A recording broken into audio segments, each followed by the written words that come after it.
Hello everyone and a very warm welcome to another tutorial with me Clavin Fernandez. In this tutorial we'll go ahead and see how we can use Key Vault in Power Automate. Now that being said, there are many other tutorials out there. So let's make this tutorial a little bit interesting.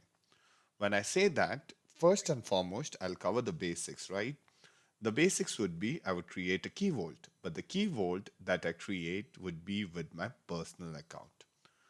And then I want to use that account in my Power Automate. So I will open a Key Vault. My Key Vault name is Test Key Vault, right? I'm logged in with my personal account. I will open one of my demo tenant, and what I'll do is I'll click on more and I'll navigate to connections, right? I'll try to create a new connection, and the connection that I want to create would be of Key Vault, Azure Key Vault. At this point, I'm going to use the Azure AD OAuth. What it goes ahead and will prompt me is the Key Vault name. Right, so let me quickly give it the Key Vault name. My Key Vault name is Test Vault 989. I'll paste it in. I'll click on Create. It should prompt me for the credentials. I'll quickly go ahead and put in my credentials and I'll click on Next. And as soon as I click on next, you see that there's an error. It tells me that the user account is a personal account. Microsoft personal accounts are not supported for this application, explicitly invited to an organization. Trying to sign out and sign in with an organizational account. So what it tells me, I need an organizational account. But many a times you might also come across this scenario. So how would you go ahead and resolve it? That's something that we are going to achieve in this particular demo.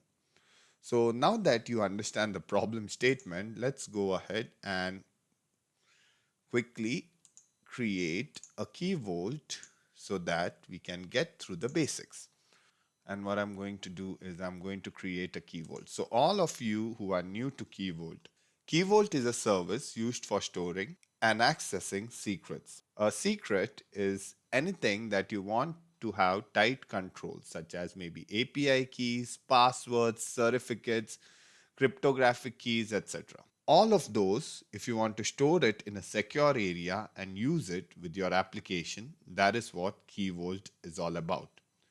In fact, if you read the line on the top, Key Vault eliminates the need for developers to store security information in their code, right?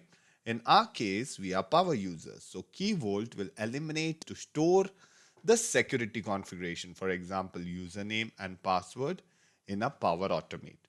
Now, that being said, the first thing that I'm going to do is create a resource group. I'll create a resource group known as Test Vault. I'll give my Key Vault a name.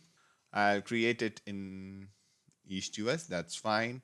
I'll use the standard one. Now, the difference between the standard and the premium is that premium basically support HSM, that is hardware security modules. HSM can be dedicated devices that provide secure environments for cryptographic operations, right? Such as maybe a digital key for encryption and decryption.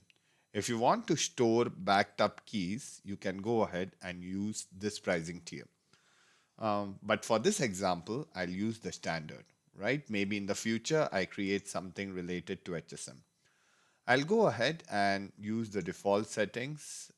You can also specify networks. Now, this is very important. You can also specify a selected network out here, say that only this network or this IP range can go ahead and use it. You can set up tags, which is always a best practice, right? So it's going ahead and creating my key vault. So let me pause my video, and when the key vault is ready, I'll get back here. Perfect. So I'm back and the resource has been created. So this looks good, and what I'm going to do is first I'll go ahead and try to create a key. But it tells me that the operation is not allowed. If a role assignment was recently changed, please wait. Okay.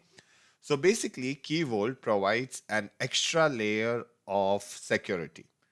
If you want to use a Key Vault, we need to go ahead and give our account, even if it's an admin account, in my case, we need to give it uh, we need to give it a role. So to do that, let me quickly go ahead and add my role to the Key Vault. And let me search for Key Vault Administrator. So I want to add a role. So I want to give it a role assignment. The role first. So the role is Key Vault Administrator. Next, I'll go ahead and select a member as of now. So I'll select my user, click on next, and I'll click on review and assign. Right? So I'm adding myself as an administrator. Now understand this, I'm already an administrator of the subscription. Even though I'm the administrator, I still need to assign a role in Key Vault. Only then I can add keys. Now as a key, now as you see, this works. So as soon as I added a role, this I can actually go ahead and add a key or even a secret. So let me go back here. Let me go back once again. Let me add a secret. I'll just quickly add a secret saying that test. I'll give the secret a name. Test secret. I'll give secret a value. Just say Clavin Fernandez, my name. This is optional. I can set an activation date and an expiration date, and I should also give it a tag, but not now. So now the secret has been added, right? This looks good. But now we have another problem in hand, if you remember. We cannot use our user account. So what would be the solution for that? The solution for that would be to ask your Azure admin to go ahead and create an app registration. Right, so let's quickly go ahead and register an Azure AD app. So what I'm going to do is I'm going to type in Microsoft Entra, which is Azure AD. And here I can go into my app registrations and I can click on register a new app, right? An Azure AD app. So let me go ahead and quickly create that. So I'll say test for automate, right? And I'll just click on register. So my Azure AD app has been registered. Now that my Azure AD app has been registered, the next step would be to go ahead and I need to create a secret. So what I'm going to do, I'll create a secret. I'll again give it a name, test for automate, right? I can say that recommend 180 days or I can give it 24 months, right? In this case, I'm going to go with the default, or you can also do custom. And I need to copy the secret, okay? This secret is very important. You need to copy it and keep it secure somewhere. I'm keeping it secure out here because as soon as I move out of this page, this will go ahead and disappear. For example, if I go to authentication and maybe if I just refresh the screen, if I come back to secrets, this secret will never be visible right now. So keep it handy. Now that I have registered my Azure AD application, right? I need to go back into the Key Vault and I need to go into the access configurations. Need to add role assignment. Click on next and here let me type test for Power Automate. This is my Azure AD registration or an Azure AD app. I'll click on next. Click on next. It looks good and I'll say review and assign. So this will assign the role to my Azure AD app such that it can access Key Vault right now. The next step would be to go back into my Power Automate and we'll try to add a connection. But this time I'm going to use a service principal. So let me do one thing. Let me dock this and let me dock my Azure subscription side by side.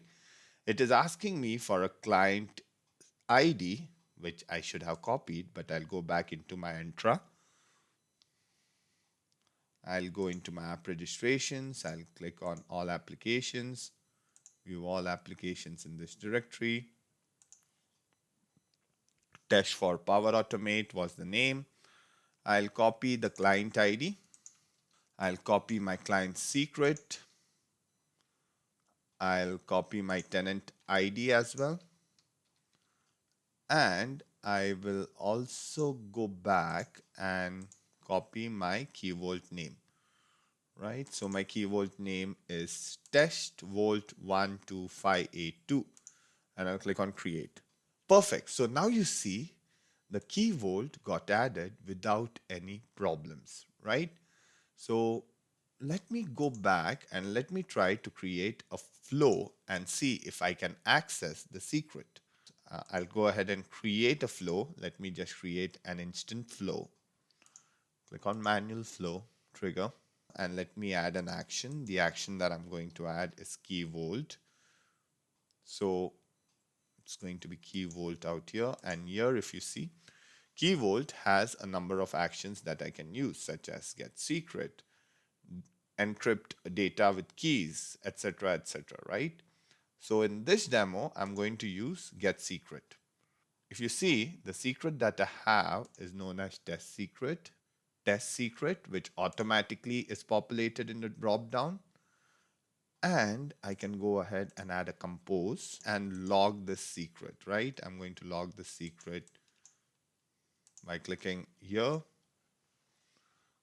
and I'll click on output. I'll click on save. Click on test, click on done. Right? So in the compose, what do you expect? You go ahead and expect a secret. And if you see, the value is Clavin Fernandez. Now, that being said, we can go ahead and actually encrypt the input and the output by clicking on settings, by saying secure input, secure output, such that whenever someone else goes into your flow and tries to access this particular secret, he or she will not be able to view it, right? This is the best practice that you need to understand. Always go ahead and secure your inputs and outputs when you're using it for Key Vault. And I think that's pretty much it. I hope that this demo for the Key Vault, right, was informative and you learned something new. Thank you. Have a great day and bye bye.